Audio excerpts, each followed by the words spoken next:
بسم اللہ الرحمن الرحیم۔ انگلیوں میں خلال کرنے کا طریقہ۔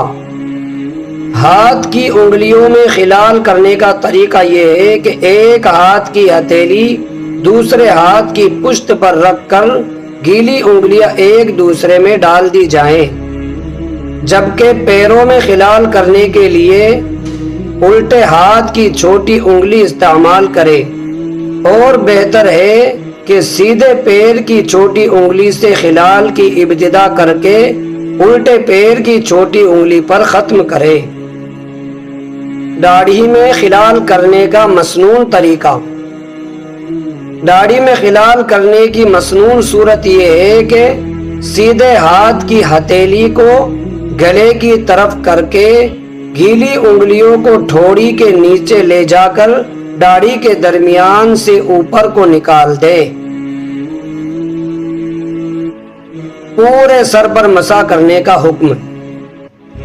حنفیہ کے نزدیک اگرچہ مسح کا فرض چوتھائی سر پر مسح کرنے سے ادا ہو جاتا ہے، لیکن اہتمام کے ساتھ پورے سر کا ایک مرتبہ مسح کرنا سنت ہے، اور اگر کوئی شخص اس سنت کی ادائیگی میں بلا عذر لاپرواہی برتے تو گنہگار ہوگا، اور پورے سر پر مسح کرنے کے لیے اتنا کافی ہے کہ اپنی ہتھیلیاں اور انگلیاں پیشانی پر رکھ کر گدی تک لے جائے، اور پھر انگلیوں سے کانوں پر مسح کر لے۔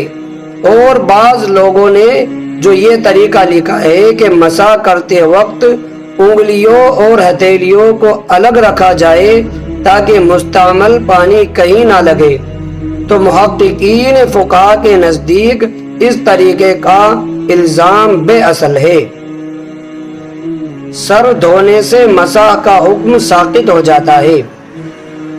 اگر کوئی شخص وضو کرتے ہوئے سر پر مسح کرنے کے بجائے اسے دھو ڈالے تو ایسا کرنا مکروہ ہے، لیکن یہ دھونا مسح کے قائم مقام ہو جائے گا، اب الگ سے مسح کی ضرورت نہیں ہے۔ کانوں کا مسح کیسے کرے؟ کانوں کا حکم سر کے تابع ہے، لہذا بہتر یہ ہے کہ جس پانی سے سر کا مسح کیا جائے اسی سے کانوں پر مسح کی سنت ادا کی جائے۔ تاہم اگر کوئی شخص سر پر مسح کرنے کے بعد کانوں کے لیے الگ پانی لے تو بھی درست ہے۔ گردن کا مسح۔ سر اور کانوں کے ساتھ گردن کا مسح بھی الٹے ہاتھوں سے مستحب ہے۔ گلے کا مسح مشروع نہیں۔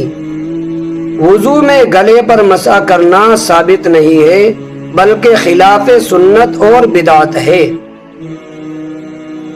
کانوں کے سوراخ میں گیلی انگلی ڈالنا۔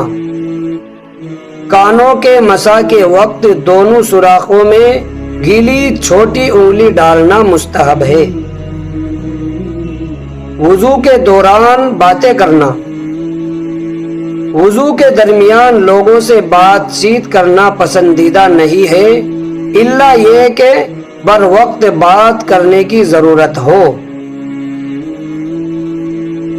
وضو کرتے وقت اونچی جگہ بیٹھنا۔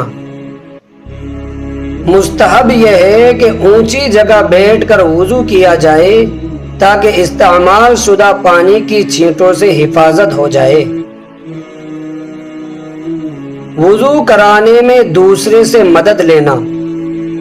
اگر کوئی شخص لوٹے وغیرہ میں پانی لے کر کسی دوسرے شخص کو وضو کرائے تو اس میں کوئی حرج نہیں، البتہ دوسرے شخص سے وضو میں اس طرح مدد لینا کہ وہی دوسرا شخص ہاتھ لگا کر اعضاء کو دھوئے اور وہی مسح کرے تو ایسا کرنا بلا عذر مکروہ ہے، اور عذر کی وجہ سے ہو تو کوئی حرج نہیں۔